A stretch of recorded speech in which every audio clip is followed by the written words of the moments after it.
So, welcome officially to the Black Book Interactive Project Extending the Reach Scholar Program webinar series. I am Sarah Arbuthnot-Lent, the BBIP Scholars Program Coordinator, and I'm really happy to introduce our two speakers today.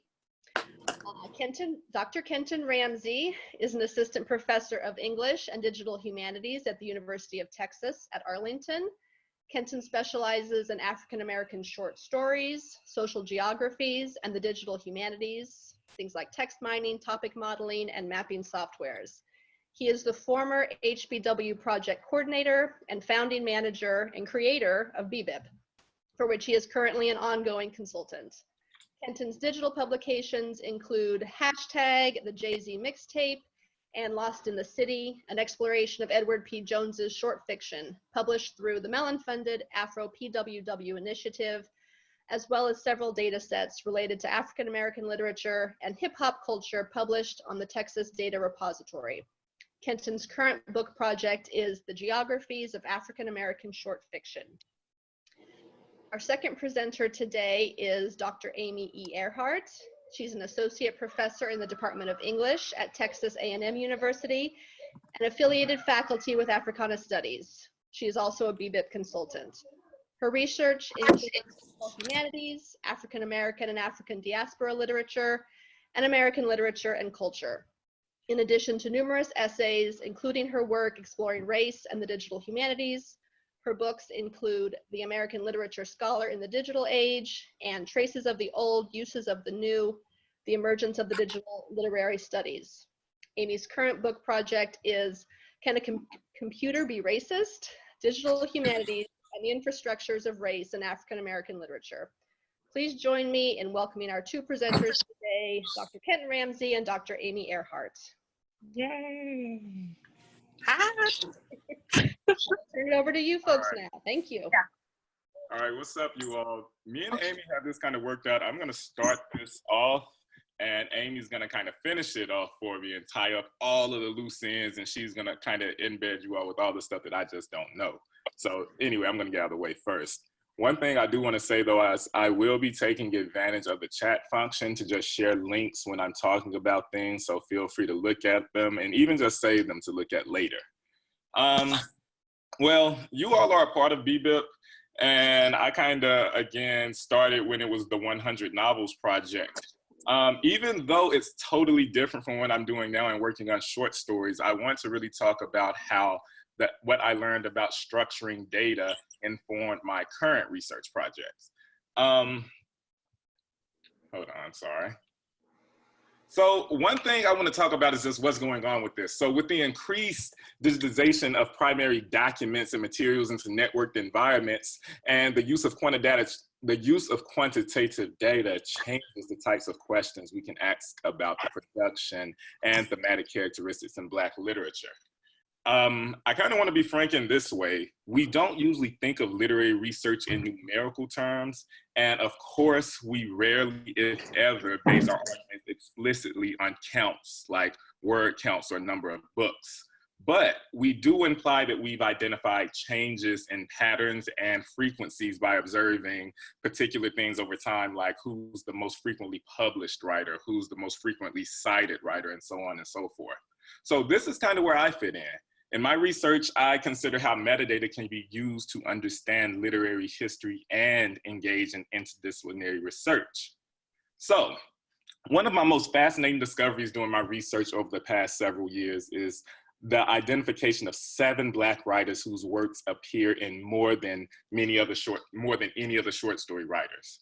Short stories by Charles Chestnut, Zora Neale Hurston, Richard Wright, Ralph Ellison, James Baldwin, Toni Cade Bambara, and Alice Walker, or as I began calling them, the Big Seven, have been favorite selections. Since 1925, anthology editors reprinted over 300 Black short story writers, and the Big Sevens were the only ones selected most often. Now, I'm about to share a link with you all to a Tableau public visualization right here, and I'm also going to share my screen and wrap with you all too. This way, I think. So I came up with this idea of the Big Seven, working with my colleague Peace. And what I'm doing right now, you all, is I'm talking you all through a project that I worked on. So I'm kind of talking you from the finished product backwards to how I made it. So I came up with this idea of the Big Seven after realizing that 7 writers appeared more frequently than any other short story writer. Now, it's 8 writers up here, of course. Langston Hughes also has a lot of stories that are republished. But because his simple stories are often episodic and editors have not chose like one central story, I didn't include him in the Big Seven. So I want to show like data is not neutral. I had to make that decision in terms of organizing the writers. Even though Toni K. Bambara only has 29 short stories, since 1990, editors have tended to pick her works more frequently than even some of the Big Seven writers such as Charles Chestnut or even Richard Wright, who have more total stories overall. This visualization lets us see how they circulate in anthologies. If you hover over, you can see that out of this data set, 23% of the stories are republished stories are by Charles Chestnut. But more so than just looking at it like that, I have it divided by anthology classifications.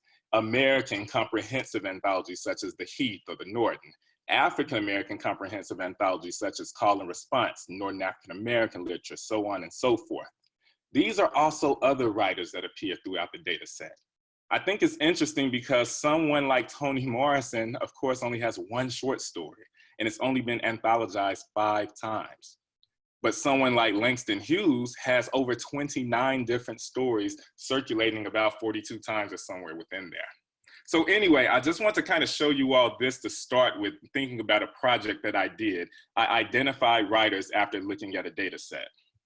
All right, so let me get back to this part real quick. People in African American literary studies, and perhaps people in literary studies in general, love to use the metaphor of a map.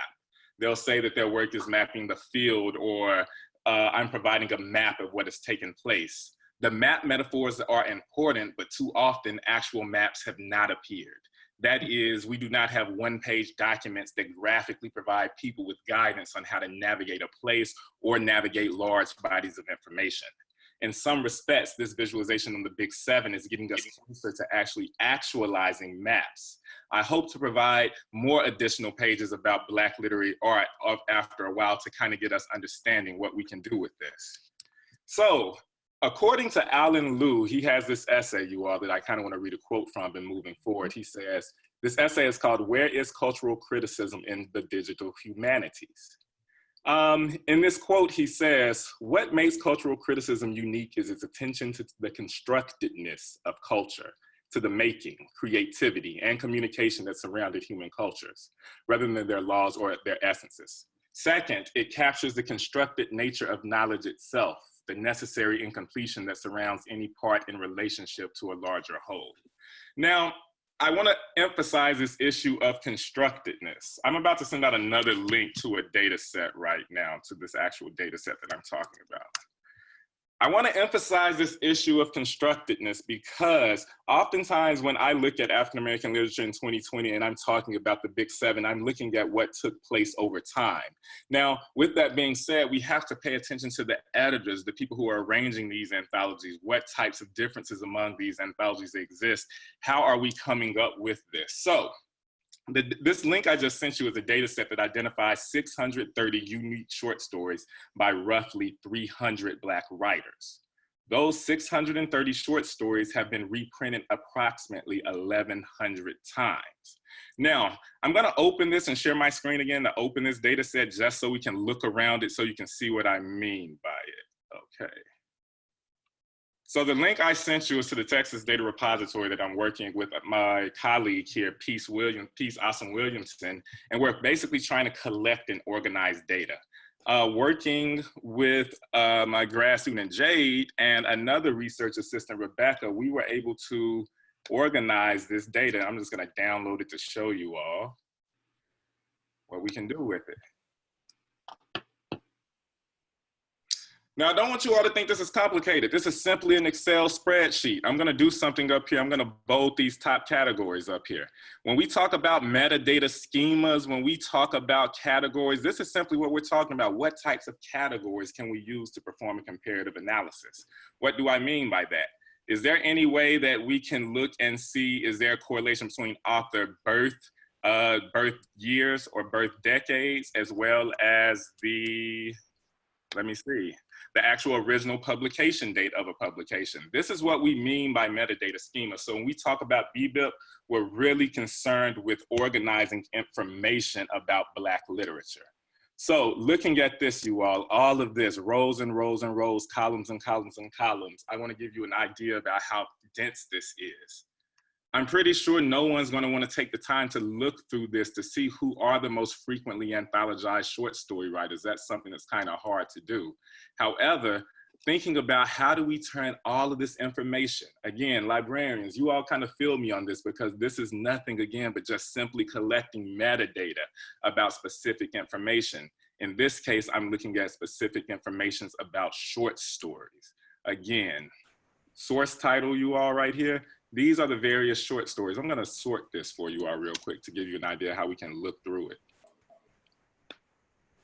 Battle Royale from Invisible Man, this stands out, and let's look at it right here. So we have different types of classifications of anthologies right here.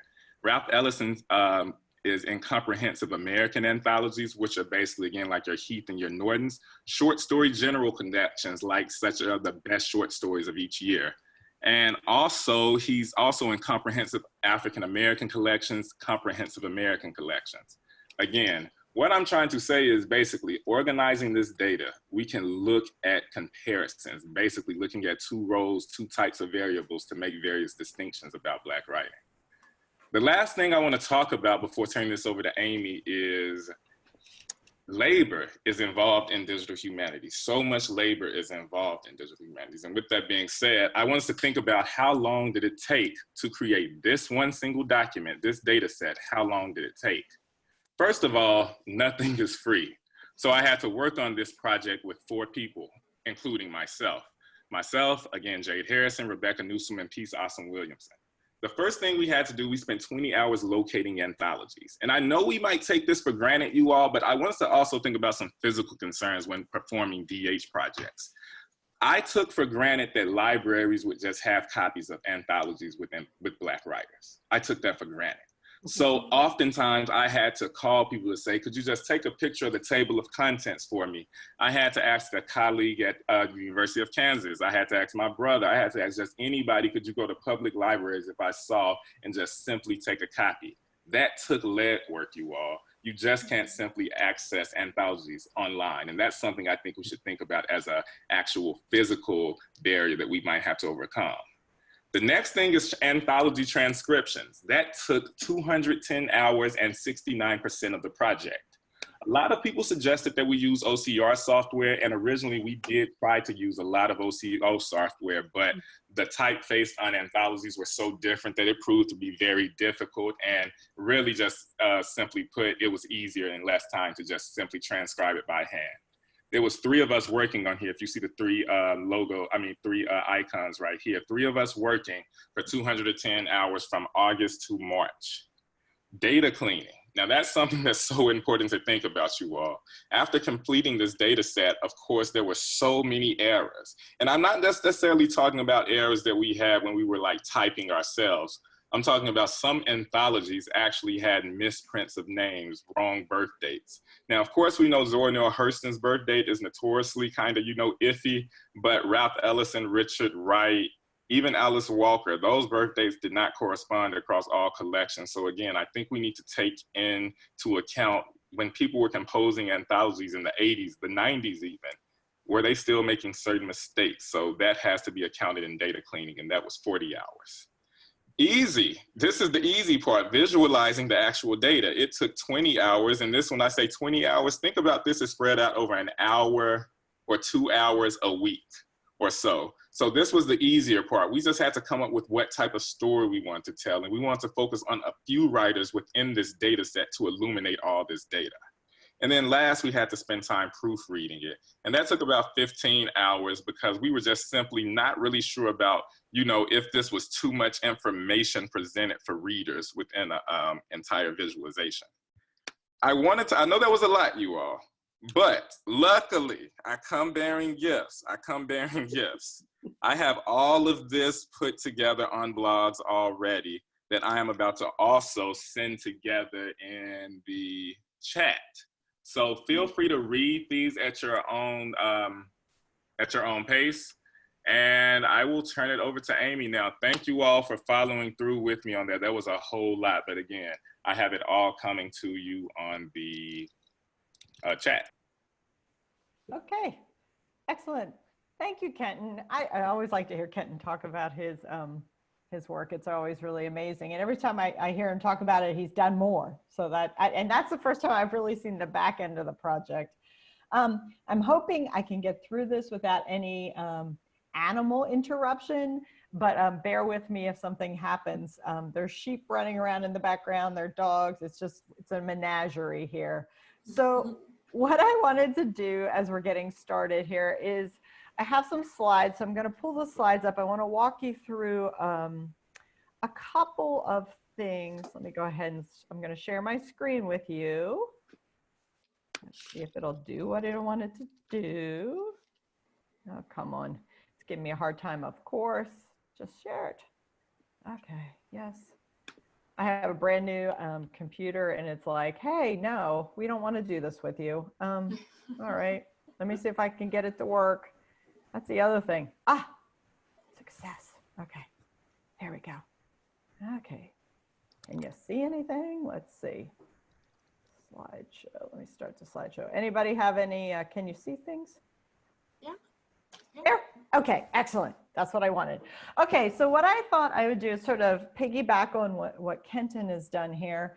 And I want to talk through some of my concerns and things to think about as you're getting started in your project.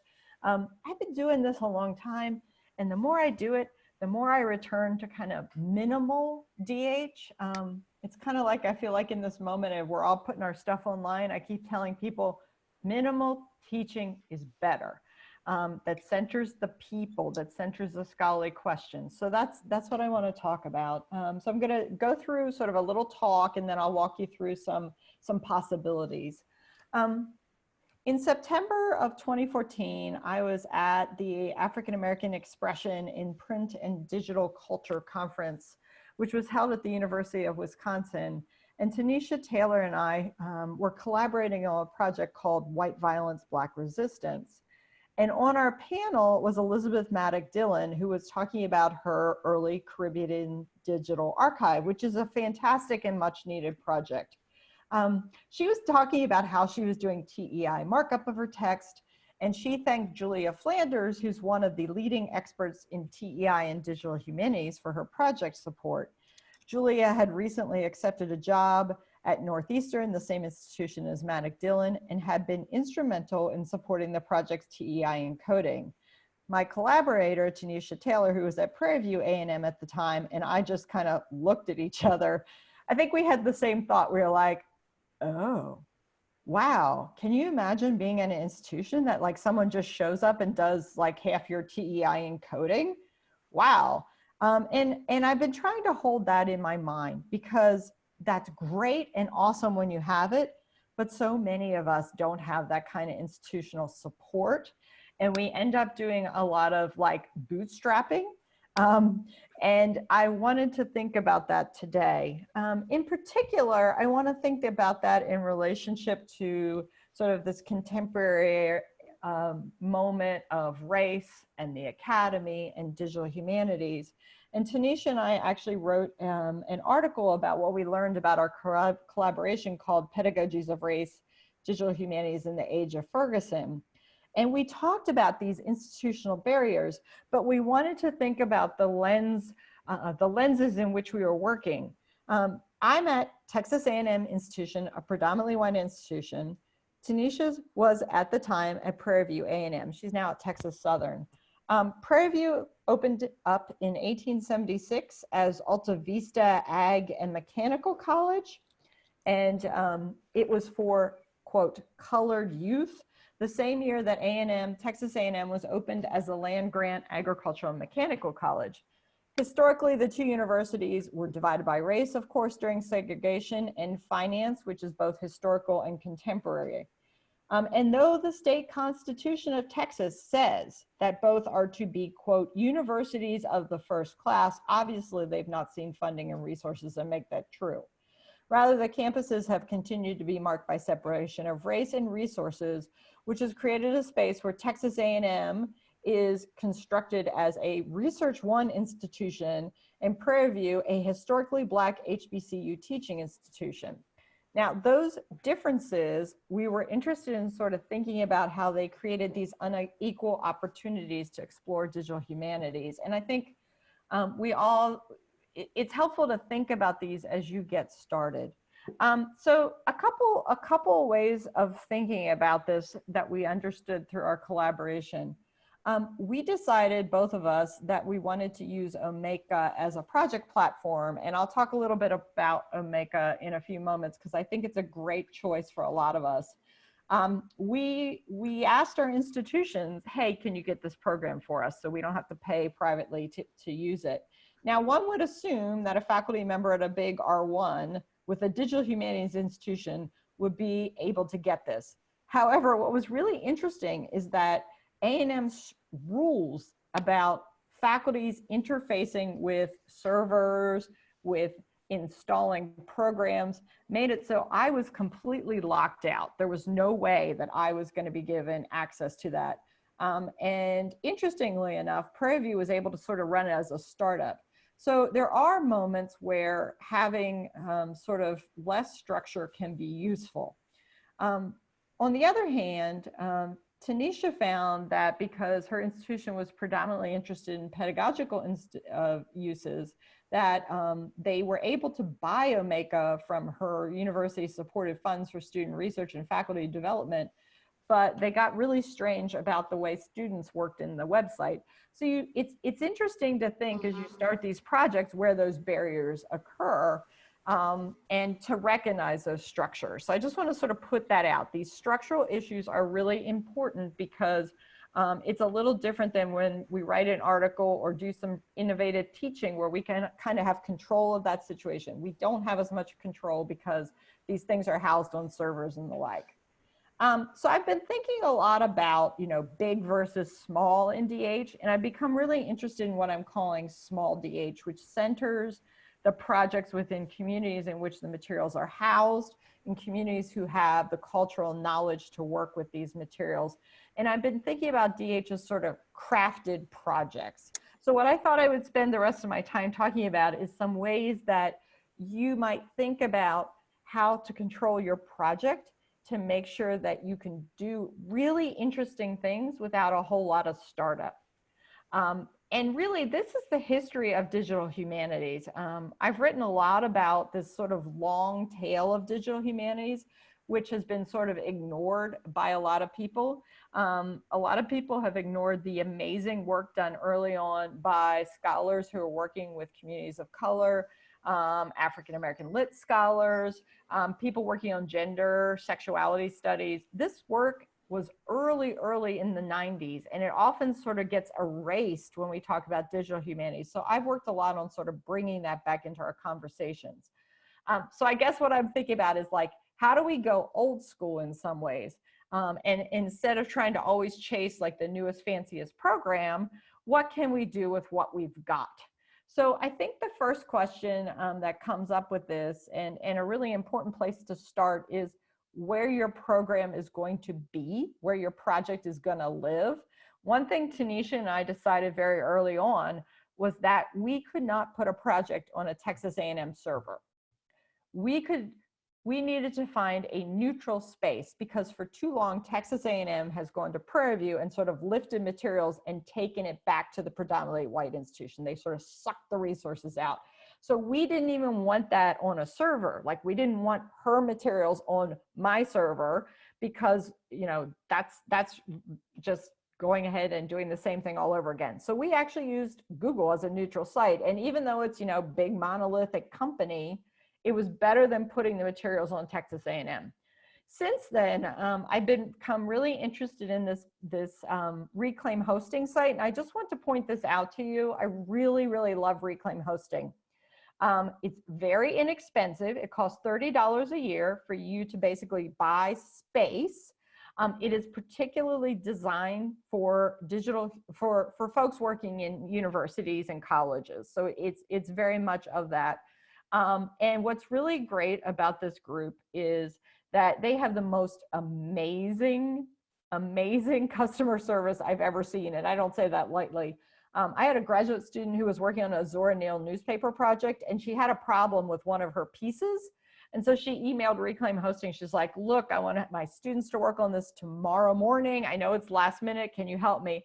The company stayed up all night and had it fixed for her in the morning. And that story happens over and over again. So, you know, a lot of us don't have a tech person to ask at our home institution when things break. Reclaim Hosting, you basically, for that $30 a year, you do get good support. So I want to point that out to you. The other thing that I really like about them is they have prepackaged apps that are super easy to install. You basically hit a button and it installs it. So certain things like Omeka or WordPress or Scalar are really great programs to use if you don't know where to put your project, if you don't know how to sort of find a home for it. These are things that are really easy to use, and they live within Reclaim Hosting. So if you want to stop Reclaim Hosting, you can pull it down and bundle it up and take it with you. You are never, so here's the danger. I've had too many people tell me, I was a graduate student or I was a faculty member and I put a project on X university. I moved, I left. There have been cases where universities do not let you take your materials with you. So I think you have to know your institution and know what they will and will not let you do. In fact, I saw recently that Colored Conventions, which is a very famous project, they're having problems with this very thing because Gabrielle Foreman moved from Delaware to Penn State, and she's not having an easy transfer. They don't want to give up her project at Delaware. So that's why I'm saying, think about where you put your project. It is your project. So that's my first warning. They have WordPress. So like I have a professional site there. I can't trust that my university is going to do a good job with my professional appearance. For a while, we had 5 years where we couldn't update our personal website on the university website. So it looked like I hadn't published anything for 5 years. So I just said, forget it, I'm doing my own thing. But here's a really great project that was built entirely on WordPress. You can see this came out of the Center for Public History and Digital Humanities. And there's a whole project built on reflecting on the Curating East Africa project. So people are building projects within WordPress, one option. Scalar is another amazing program. It was built open access. You can put it on a server, but if that sounds like, oh my God, I don't know where to start, you can put that in Reclaim Hosting, open it up and run it and build a project in there. And so there've been really great projects built using Scalar. For example, the FemTechNet Critical Race and Ethnic Studies Pedagogy Workshop is one of the sort of more famous ones. And you basically, these buttons in the upper corner will walk you through sort of a curated text image type of project. A more recent project, which was just released using Scalar, but housed on Stanford University Press, is Matt Delmont's Black Quotidian, which is an amazing project where he uses African-American newspapers and curates them. He's a historian, so he curates the primary documents and then uses those documents in Scalar to kind of shape the argument. So it's a really nice way, fairly simple, straightforward way to get the kind of project you want completed. The other thing I had mentioned earlier in a project structural program that I've used a lot on with my projects is called Omeka. Omeka is a project, a platform, I should say, that was built for primarily for museums and libraries. So if you're looking to make a collection of objects like you would do a collection in, say, a museum, Omeka might be really good for you because it allows you to put each individual object up with a bunch of metadata and descriptions. You can map it, you can do transcriptions, and then you can collect these into an exhibit. This is the form I'm using for a project I'm working on. It's called the Milliken, quote, riot, actually called the Milliken Massacre. This was a local race massacre that happened about 15 miles from our campus. It's been very understudied. It may have been the largest massacre, Reconstruction era massacre in Texas history. No one talks about it. It has not had enough attention. We've been working with a community group to document this. And we've also successfully petitioned through this documentation to receive a Texas Public Historical Marker, which will finally start to make transparent this particular massacre. But you can see, you can put individual objects in. So my students and I have been collecting these individual newspaper clippings. This is what the back end of it looks like. You can see there's kind of a dashboard and you can put individual items in. And so we've done things like for one of my African-American Lit Part 2 classes, we worked in a Black Radical Papers collection in our library. So students got in and they digitized stuff and they learned about that material. And this is what the back end looks like when you put up individual items. So you have titles, subject descriptions. You see, you can put a map, you can do word tags, world clouds. And so it's a really nice, straightforward way to collect digital materials. And I'm finally going to jump back to what Kenton was talking about, because I think he's absolutely right. You can have a simple and free, you can make a simple and free database using available materials, whether it's Excel or what we've been using for a project I've been working on is Google Sheets. And so what I decided to do, it's funny, Kenton and I started these projects around the same time. I've been collecting like every American Lit anthology I can get my hands on and turning them into a data set. It's a little different than what Kenton's doing. Eventually, we're going to hope our data plays with each other so we can see cool stuff. This is actually a visualization of the Norton anthologies. And what you can see is, you know, we always think about the Norton as a staid and stuffy anthology, which has not been really good at all at representing a more diverse American Lit tradition. And what you can see is how that has grown over time, and it's still pitiful. If you look at that, it's still a very white anthology. And so the other thing that this anthology set has allowed me to do is sort of look at comparisons. Like if you look at the way Black Lit versus Native American Lit has been represented, you can see that Native American Lit is still barely a blip. The other thing too is to look at how Black Lit has kind of stabilized. And this is, I've added new anthologies since then. And what's clear to me is that looking at anthologies in terms of data sets is that we've actually moved backwards, not forwards. We pretend we fixed the canon problems, and what the data says is that's absolutely not true. So for example, you know, the books have been getting fatter, right? But when you look at the inclusion of Black writers as a total of the book, you will see that we are actually decreasing. So the 1994 anthology from Norton had better inclusion overall of Black writers than today. Now, there's not a huge difference, but there's definitely a difference. And so I think we need to be aware of that. I've done the same things with, like, I looked at the way Douglas is represented. This is Frederick Douglass and how he's represented in the Norton. Jacobs. I mean, should we be seeing that big of a drop in representation? My guess is that they've really cut the page number of Jacobs down. Toni Morrison kind of moves around. Du Bois has definitely dropped off. Booker T. Washington has dropped off. So I show you these things, and I'm going to go back to not sharing my screen anymore. Stop share. I wanted to show you sort of an overview of different approaches that you can take. You're also lucky that you have Mary Emma and the Black BIB project. The BIB project, because you have a lot more support than you would normally have to get these things going. But I just wanted to give you some options and to sort of say to you, think about the environment in which you're doing your project. Think about how you want your project to live and what's best for you as you move forward, so that that project has sustainability and becomes the kind of project you want it to be. So that's my spiel.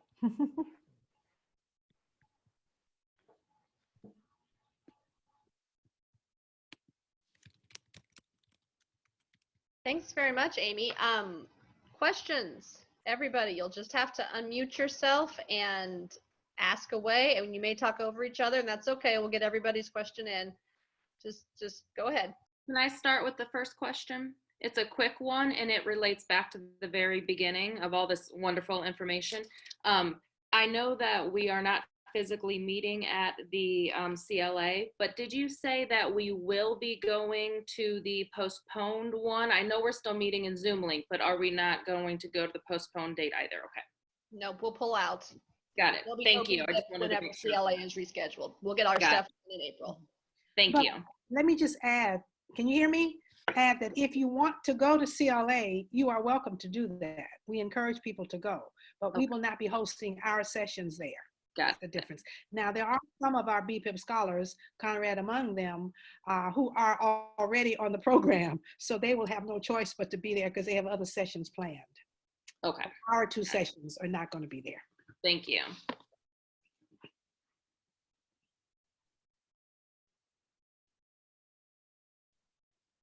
I thought CLA was canceled. That's an interpretation. They've used the word, someone corrected me, they've used the word postponed. Okay. But the April one is clearly not going to happen. So okay. The April conference has been canceled, but they use the word postponed in the letter. Okay. Yeah. This question is for Kenton. Okay. Kenton, could you talk a little bit more about using state repositories for hosting your data? That's an interesting question. And you know, I think that's such an interesting question because I would have asked you that question. Yes, I know. One of the things that I am running into actually right now are things that I have not thought about, like where does this stuff go? How long is it hosted for? Like we're thinking in the right now, for instance, but what happens in like 5 years, 10 years when the next best thing comes out? I think about like me when I was in college, you know, DVDs were the thing to have, but you can't even find a DVD player. So I'm using that as a metaphor to talk about this. One of the reasons I have chose to work with this specific repository is because it's hosted through the Harvard's Dataverse, and they're leading efforts to try to standardize data collection methods, and the Texas Data Repository is the subset of that. I have no guarantees that it will stay around for a long time. I'm not sure about that, but for right now, I always think about, well, for a job, what if I had to move around? For research purposes, what if I had to move around? And I don't know, while the data is valuable for me, well, no, sorry, the data is very valuable for me, but I wanted to make a way so it could be publicly accessible. So no matter where I am, no where the other people are, they can download it, add on to it, and we really get to think about this idea of sustainability. But that's my stab at it, but literally, Marilyn, this is something I would have asked you about. It's such a hard question too, in many ways.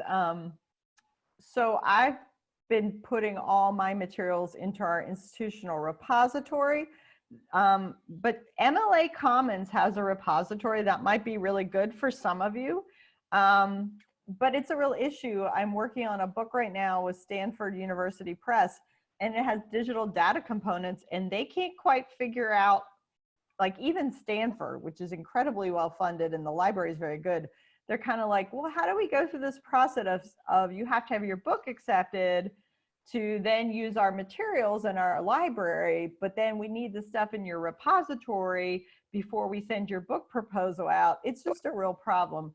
So, I mean, for me, I also always think one of the things that works really well for preservation is to have lots of copies. Copies, yes. Lots of copies. The old approach, yes.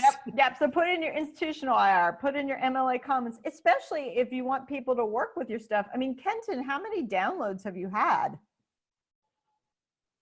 He might have went away. I'm not sure. Actually, I guess I could look at it.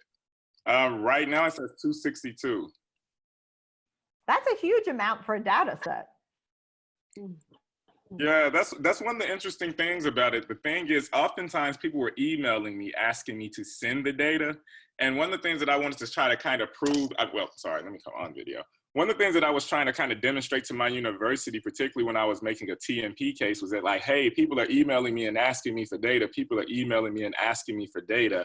But I don't know if it was actually understood until they could actually get the metrics to not only be like, to see that people were actually even accessing the data far out of Texas. So that gave another type of value for them, I think.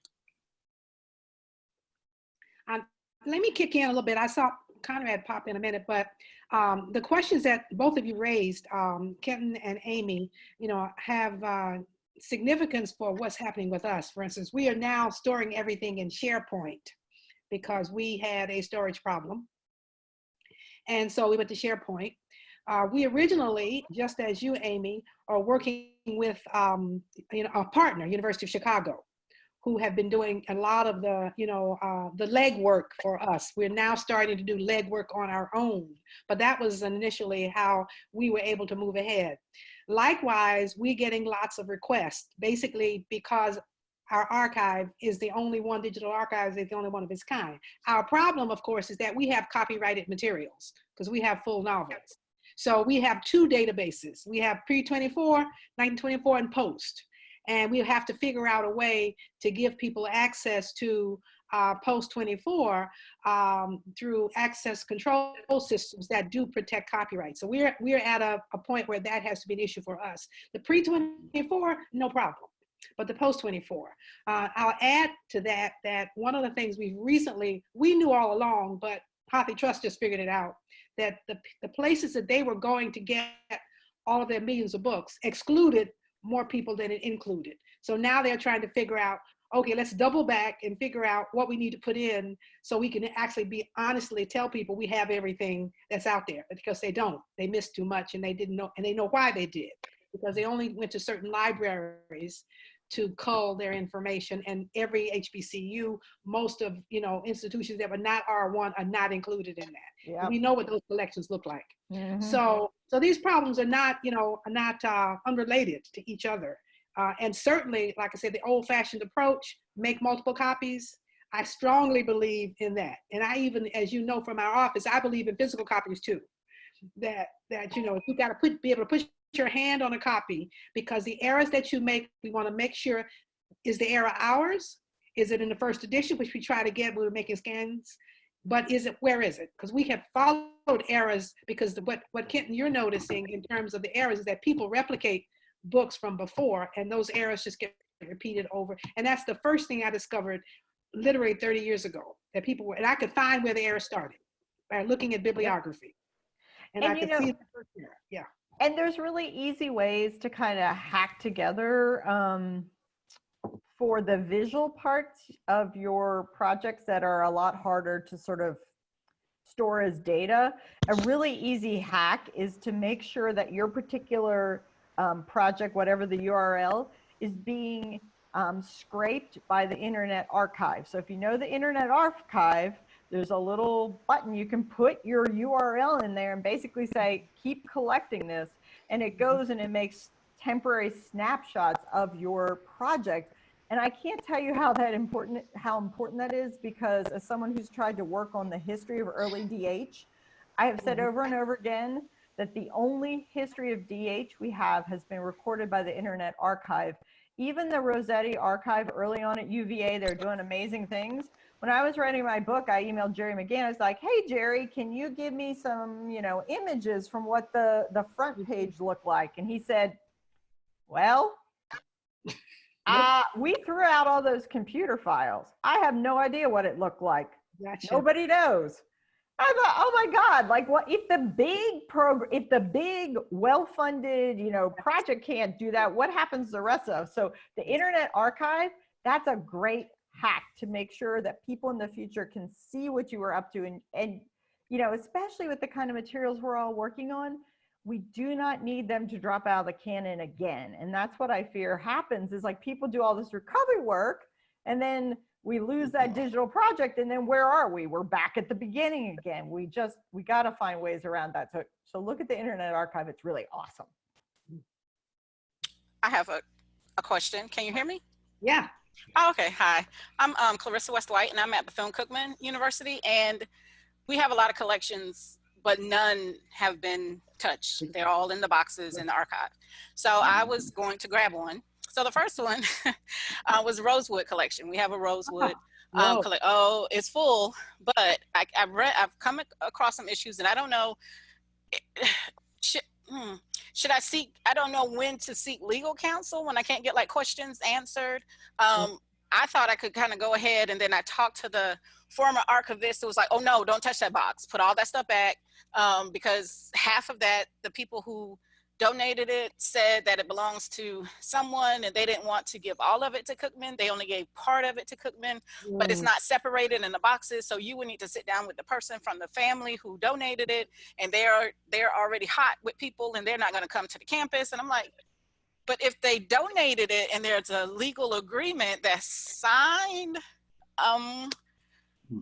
so I was just like, well, maybe I just go to another one. But then even if I do go to another one, I'm still kind of like, what happens to collections like that just sit there in boxes with signed consents and all these things were signed and MOUs or whatever.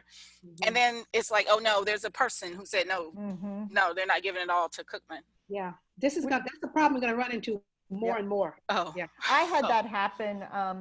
We have the Black Radicals collection, and we have a huge run of Cleaver papers, Ower's Cleaver papers.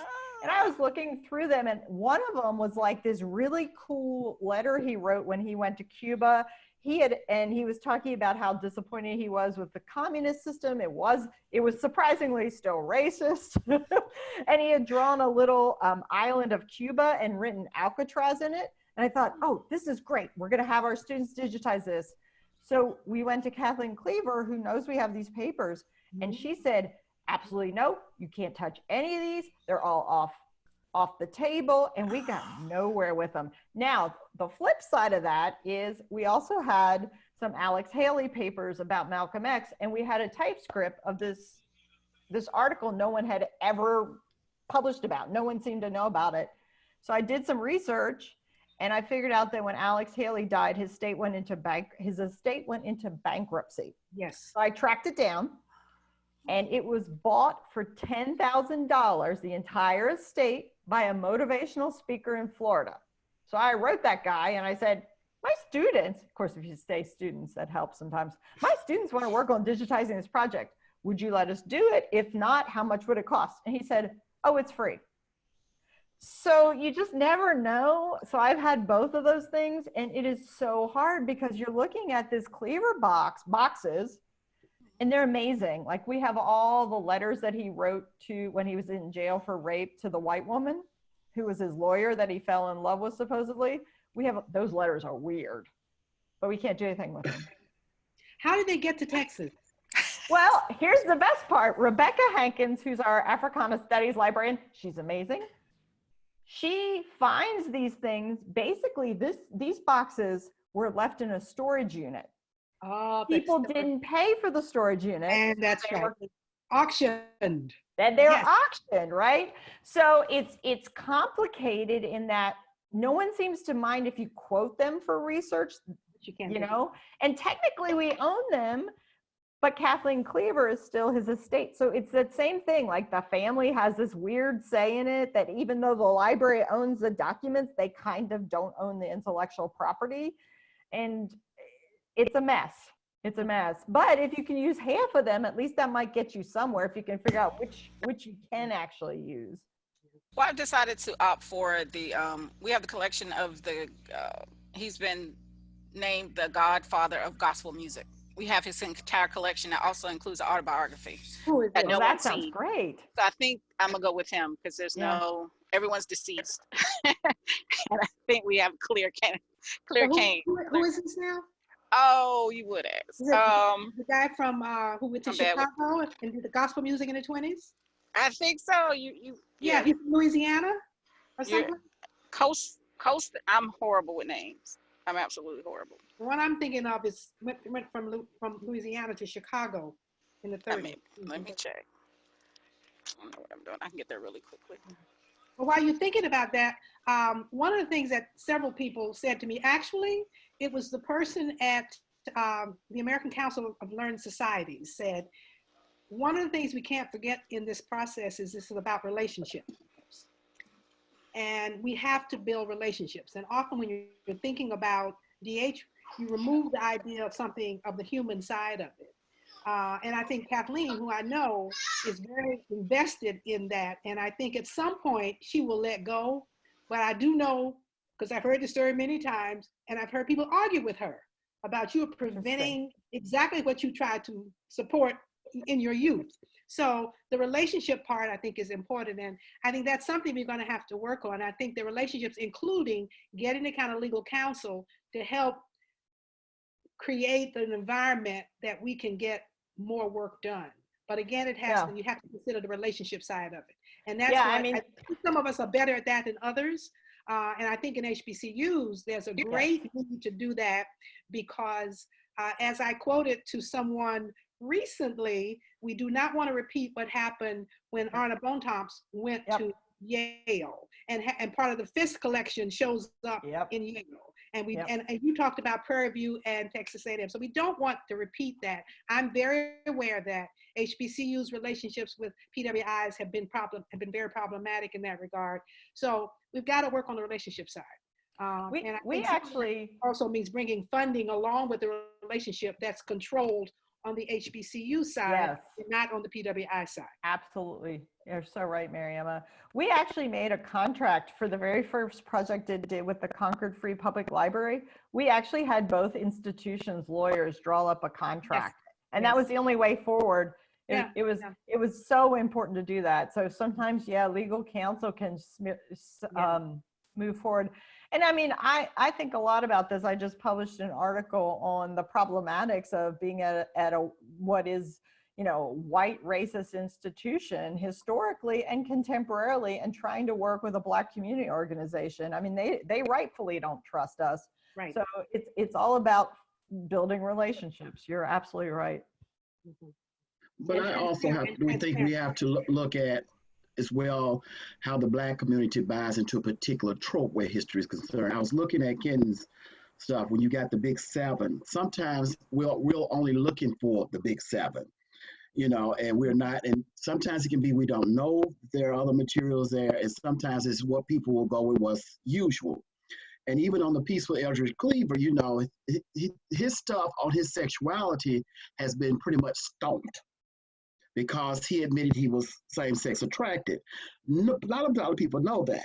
And so a lot of stuff is to keep in line a history that keeps Black people looking a certain way in the white gaze. That's highly problematic. And I've seen that in the Afrofuture pieces we've looked at. And I was even looking at, we were looking at Sutton Griggs. And a lot of people don't look at his material. He's dark-skinned. He's not W.B. Du Bois. There's an era in the BBIP that says his work came out in 1902. It's actually 1920. So it was, I had to go back and look at that. And it's what stories are we telling? Is colorism impacting? Is it a history that we want to tell to impress white people? Is it a history we want to tell to deal with we don't want to deal with certain issues? And we have to be very careful of not becoming oppressive in our own recall when we're looking at materials. Conrad, the Sutton stuff got reprinted later. This was Nashville now. He had his own publishing company. So he did start, but what happened, and this happened in the 19th century with Frances Ellen Watkins Hopper, she published her own work first, then it got published later. So we have to follow that, again, the book history on that. It was originally published. Because he was 1899, I think. Yeah, 1899, self-published. He changed publishing companies because obviously he wasn't paying his taxes, so he would change to a new publishing company with every book. Smart man. But then the books got reprinted, and the later dates. But again, you've got to put all of that in perspective. So Sutton Griggs is an excellent example because he was a doer, self-made man, self-made publisher, self-made author. I do want to add something real quick though about what is kind of the purpose of the data set. I think it's not necessarily to reinforce standards that are already in place. I think the idea is you start to see why anomalies exist in a data set the privileges anthologies that have been circulating inside the academy. I think the data set exists to point out those very things. Right. The thing is, I guess at this point, I haven't had the luxury to explore the data set to look at those anomalies of who doesn't come up, because it just takes so much time to assemble, like I'm saying, by foot to pick up the anthology. So if I'm doing that to pick up the anthology, like it's just so funny, like, but my productivity is gonna be interesting to me.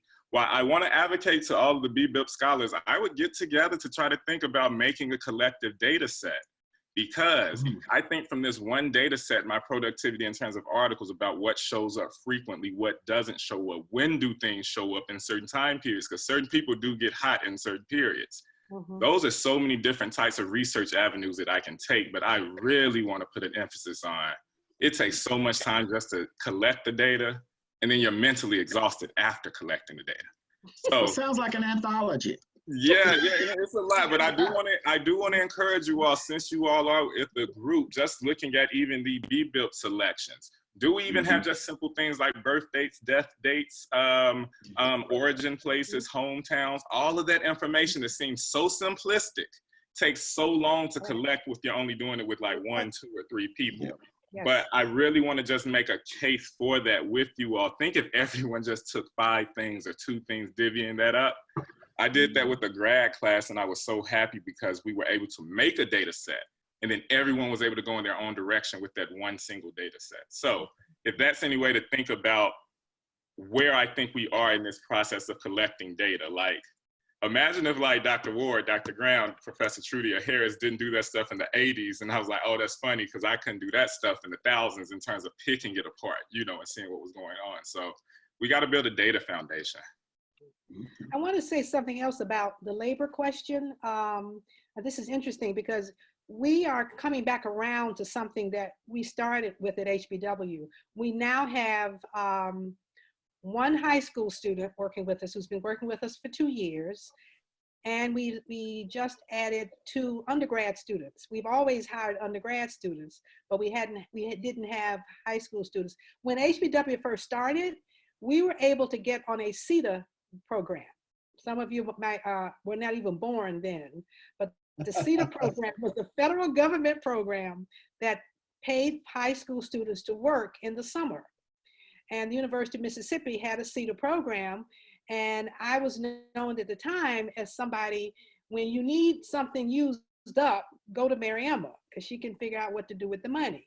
And we hired high school students from the local area, from Oxford, Mississippi, University of Mississippi, to work with us. They did the first scanning for those 1,000 books that we have in our file cabinets. High school students, they did a very good job, and we carried those files around for 3 decades until they became digitized. But that was entirely done by high school students who were supervised by one of the students at the University of Mississippi. And they were very proud of what they were trying to do. They had college ID cards for high school. They got to eat in the cafeteria. They had some perks, but it was entirely done by high school, and they got paid well. They got paid well, and we're now paying another high school student to do that, and we're going to bring in some others this summer. But so there's some interesting ways now of being more community oriented in how you bridge that gap between giving people skills and opportunities that would make them more interested in going to school, to college, or doing other kinds of things. I mean, the young undergrad we hired already said she wanted to be a librarian. So naturally, her application bumped up the list when she said that's what she wanted to do. So she's a sophomore, so she'll be with us for a couple of years. We have a first-year freshman student who's also working with us. But sometimes you have to go outside the box of your a classroom, maybe, student community, but also a broader community that might be able to work. And there are programs where universities have relationships with groups off campus. And there are there's a way in which that money doesn't have to come out of your budget, but it can come out of somebody else's budget. I always like to remind people that the word work study I find interesting, because when I was in an HBCU as an undergrad, my Girl Scout leader, my Sunday school teacher, and 3 other people were all college students. And they were doing that for a job. They were a Girl Scout troop leader, they went to college, and they got paid to be my leader. I learned how to swim by a student who was getting paid to work with the Y. So work study for whatever it is had a whole different world when I was coming along. And I still know these people. They're still good friends of mine. But they were in the community at the local college, but they worked in the community. So I think thinking, you know, about some of the ways in which you've done things in the past, that some of which still exists. You know, we have to massage it a little bit, but I think not just operating in the narrow vacuums that we might see ourselves operating in now might be helpful. So, other questions? I see we have lots of stuff in the chat here. Let me see here. Most of you are thanking. While you're looking at the chat, can I ask another question? Yeah, please do. So I'm new to digital humanities, so this is a very basic foundational question, but I just want to make sure I understand this.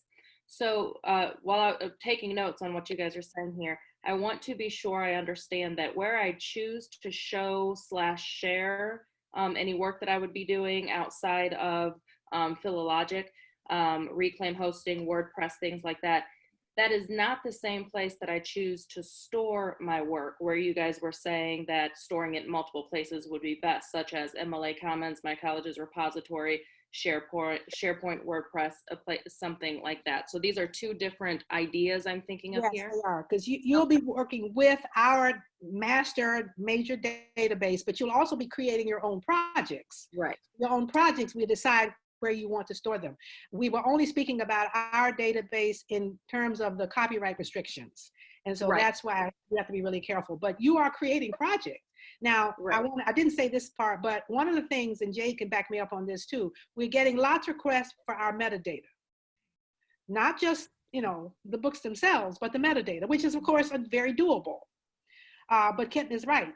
The labor it requires to have metadata for our now 4,000 titles is impossible. So it's going to take longer.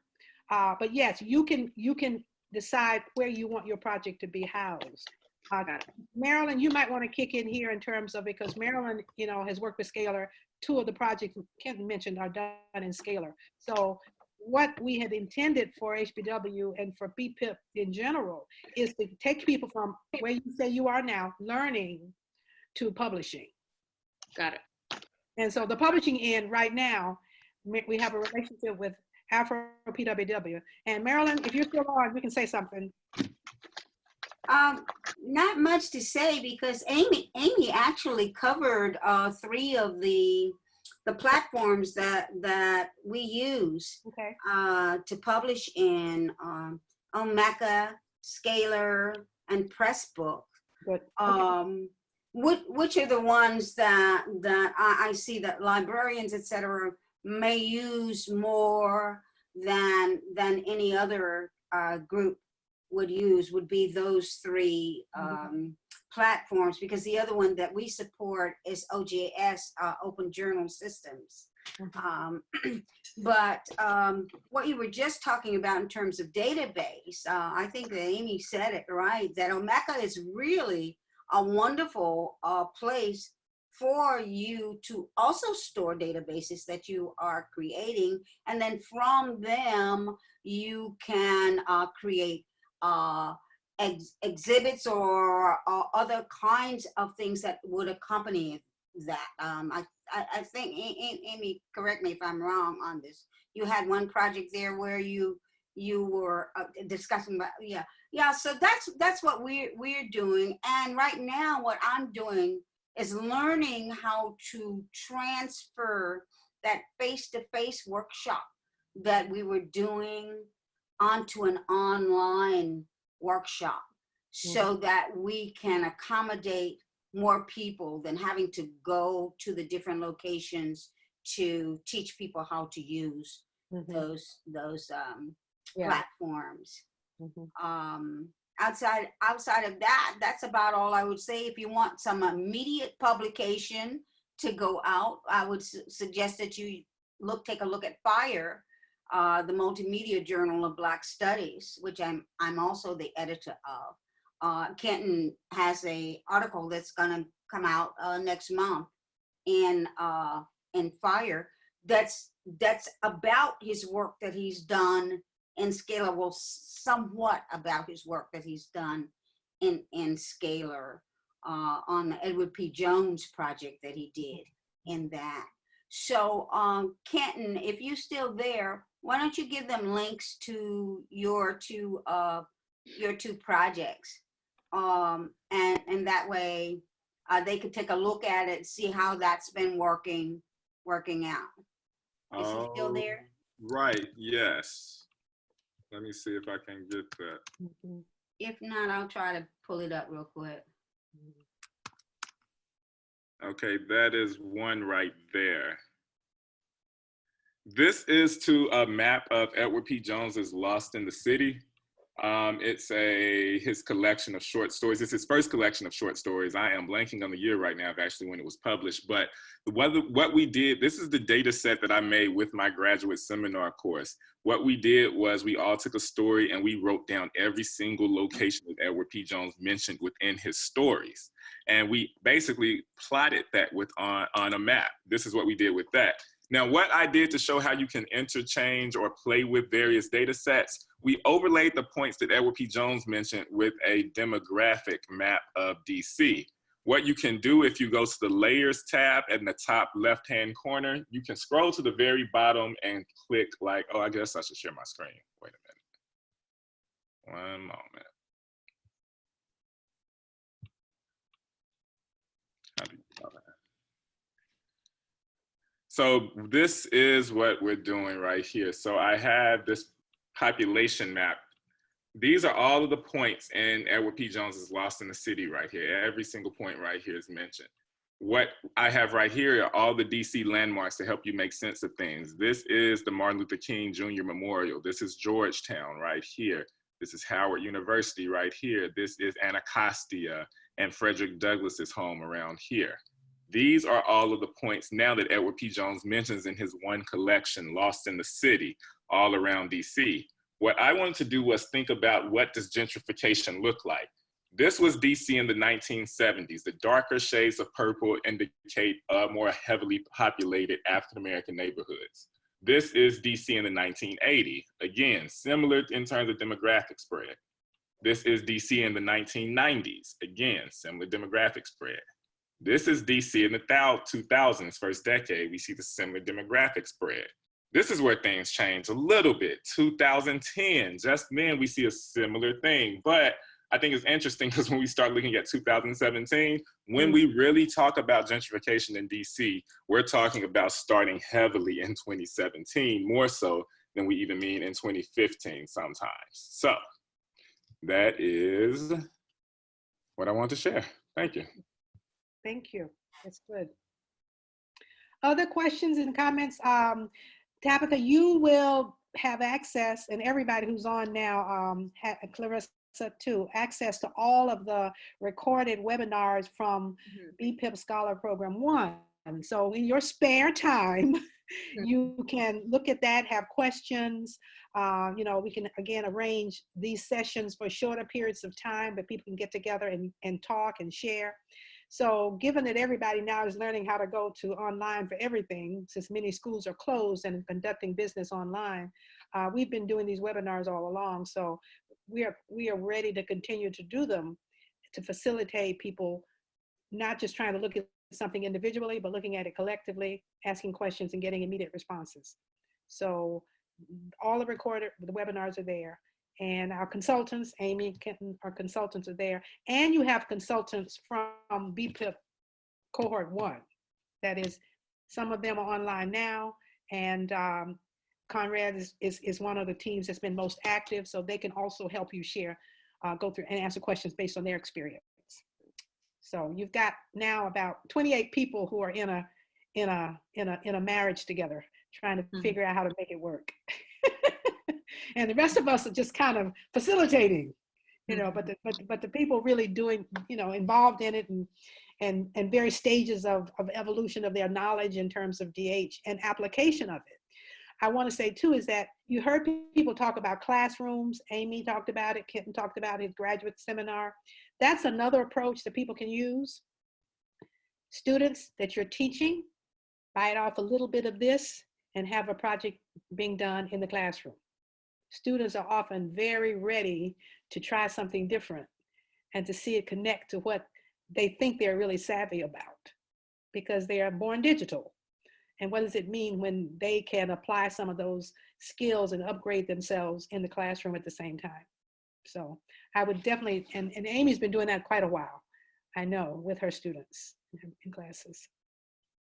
And it's really popular because then they have something to put on their resume. And I've written so many letters to law school and grad school and employers, because you can really talk about how they took this one little piece in a classroom. And at a huge institution like ours, they hardly ever get to work on stuff like that, let alone get to know their professors. So, and I have to say, Miriam, I love the idea of having high school folks working with you. That's such a great model. And, you know, I think the best part of this whole project is watching how Mariama works with people. It's given me such great ideas, because you really do mentor folks in a way that I think is a model for all of us. And so thanks for sharing that information. It's helped me to think more critically about what I'm doing and how I can do it. So thank you for all your examples.